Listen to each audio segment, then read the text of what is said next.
Thank you. I'd like to recognize the gentlewoman from Virginia, Ms. McClellan.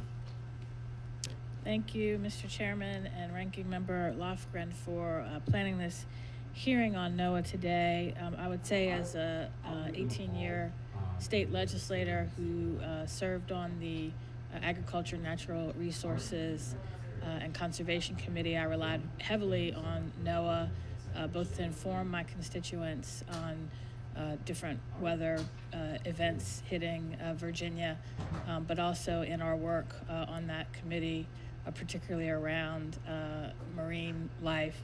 And I'll have to say I'm very disappointed at NOAA's decision to move the Marine Operations Center from Norfolk to Rhode Island, but I will save those questions for another hearing.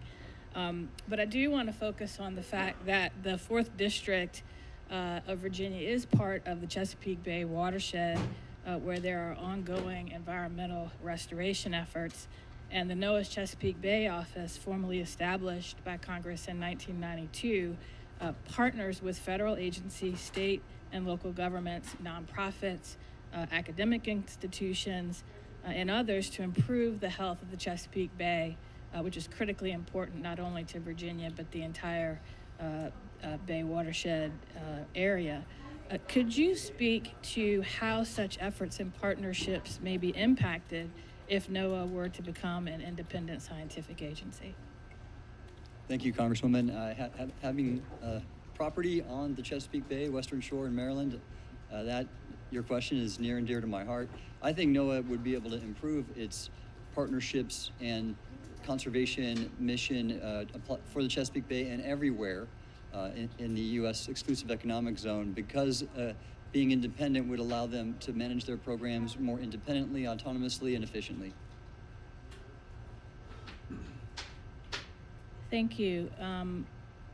We've recently seen the consequences of the rejection of scientific evidence in favor of partisanship, and it's imperative that the science produced at NOAA be free from political interference.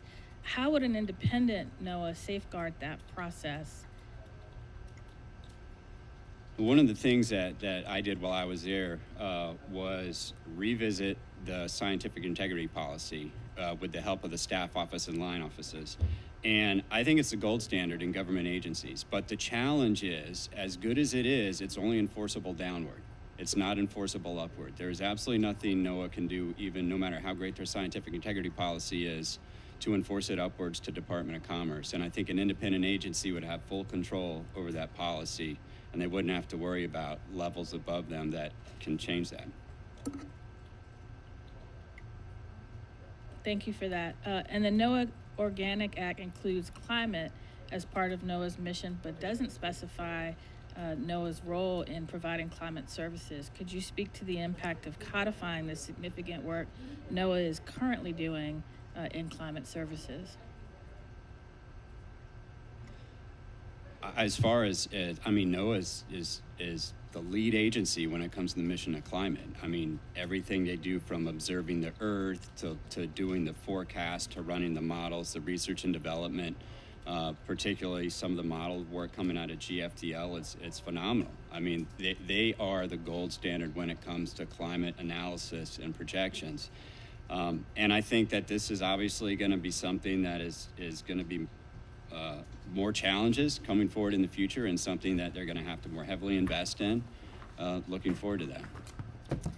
Thank you. And finally, one of the National Weather Service's forecast offices is in my district in Wakefield. And could you discuss any impact that any changes to the NOAA Organic Act could have on the National Weather Service's operations, particularly during weather emergencies? Thank you, Congresswoman. I think because of the operational nature of the National Weather Service and the language in the draft bill, that none of their mission or functions would be affected. Great. Thank you, and I yield back.